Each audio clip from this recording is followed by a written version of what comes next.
Hey guys, what's up? Mr. Gims back again, and today I want to talk about something that a lot of other content creators are talking about, something that has been an issue for a long time in Dead by Daylight. Of course, I'm talking about hackers, and you've seen the videos by now, I'm sure. Ots has done a video, Spooky Luke's has done a video, even Potato Legion's done a video. A bunch of people have come out and say this. You've even had videos from Choi explaining things about hacking. I suggest you check those videos out, by the way.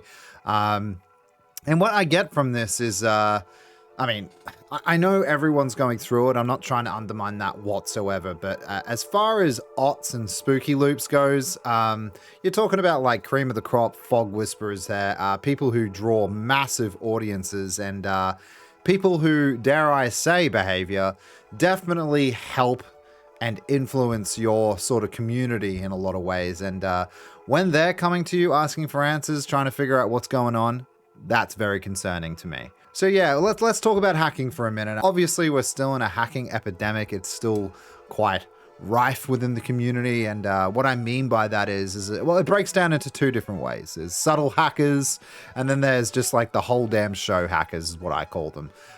Subtle hackers are those, it's disputable which one's worse. Subtle hackers, they can just get a little extra speed at times when you're not looking. Extra things in a game, an extra dead hard. They can sort of, there's a bunch of things that they can do that sort of manipulate the game to making you, the person playing the game, question whether or not you're just going insane, you're paranoid, or you don't know what's going on. That's a subtle hacker, and they're very annoying.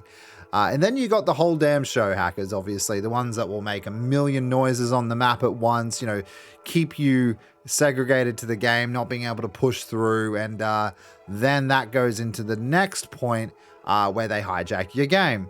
Now, obviously, when they hijack your game, that means you cannot leave the trial, that the end game will never end, or for whatever reason, they'll block the exit gates, whatever it means, they can hijack your game. Behavior have an inbuilt system where a 2-hour playtime will make everyone DC from the match. That's great and all, but if they're hijacking every game and you don't want to DC, that's 2 hours of you standing there looking at someone flying in the air. Not very productive, not very fun to watch. Alternatively, you can DC.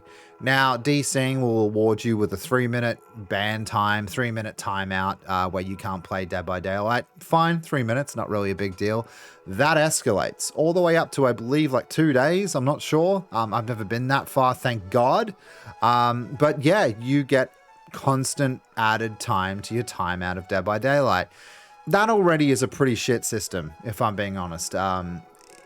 For streamers, again, I'm not trying to say that nobody goes through these issues, but for streamers who are streaming this content for, at times, thousands of people, this can definitely be a problem. So why the DC penalty hasn't been removed already is beyond me, but that's the world we live in for now. 2-hour timeout in a gameplay?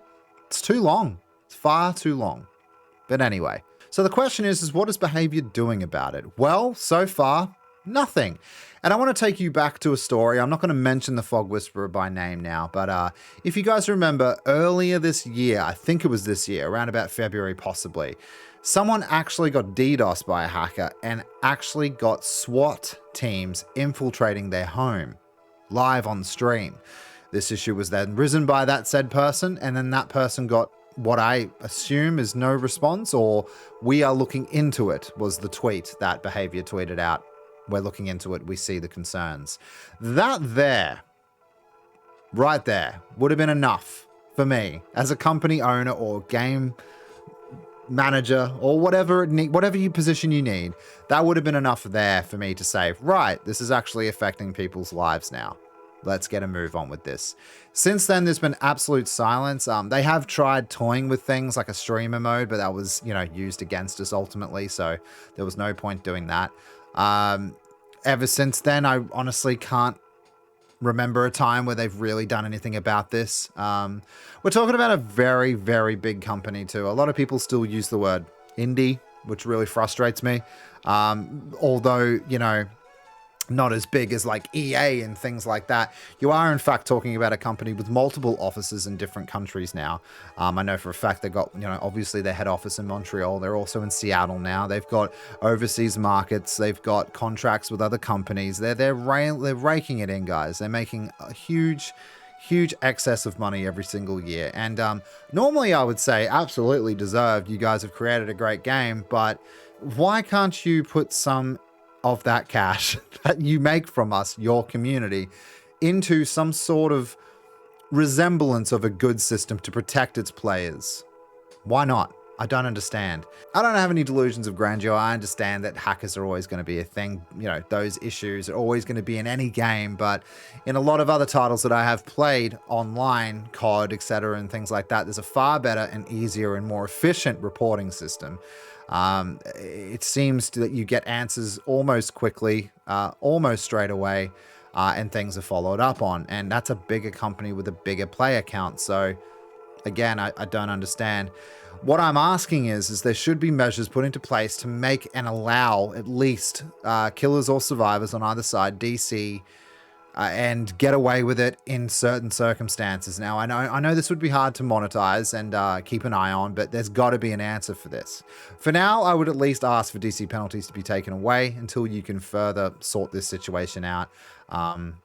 But as I've come to believe, and what we've found out in the last couple of months, is they do indeed have streamer lists, and this is just going for streamers again, where they can, just enter your lobby, apparently.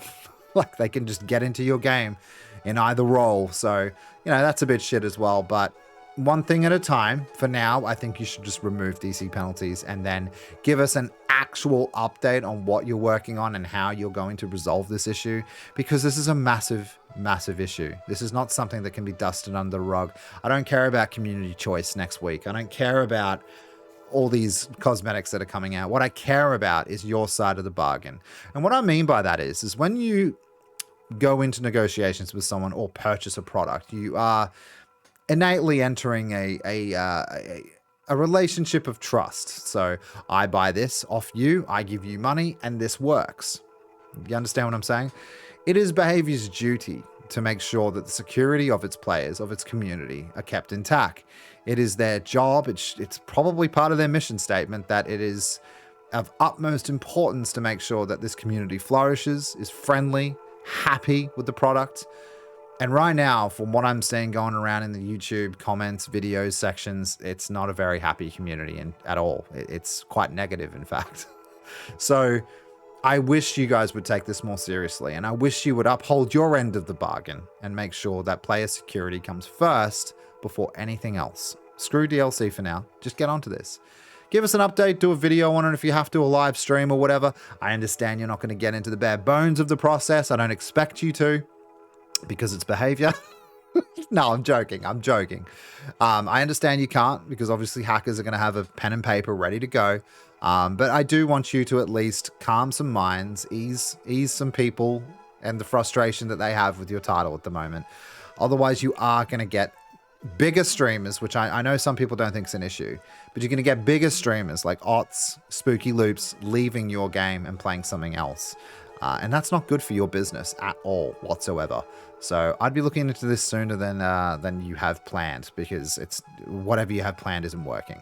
I love Dead by Daylight. I actually respect the company behavior for a lot of things. There are obviously been things in the past where I've called an audible and said what I needed to say, but I've always stuck up for behavior when they have done things right, and they've done a bunch right, guys. There's no doubt about it whatsoever.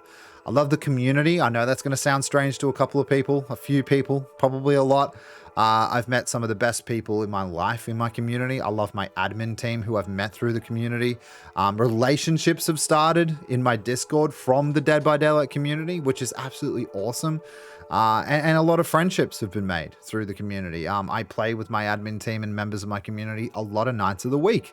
I don't have to do that. I do it because I've made friends with them, and it's fun.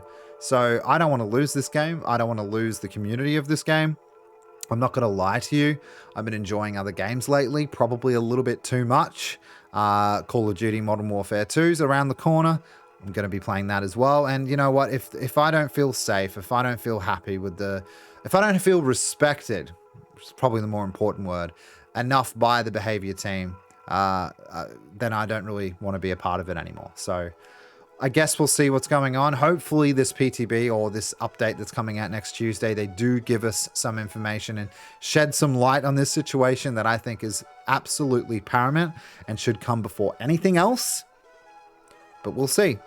But anyway, guys, let us know how you feel about this. Drop your comments down below. You know the rules. You know I read everything that I possibly can. Remember, I'm on TikTok, Twitter, Twitch as well. I stream almost every single night during the week. Hit us up. I'll see you in the next one, guys.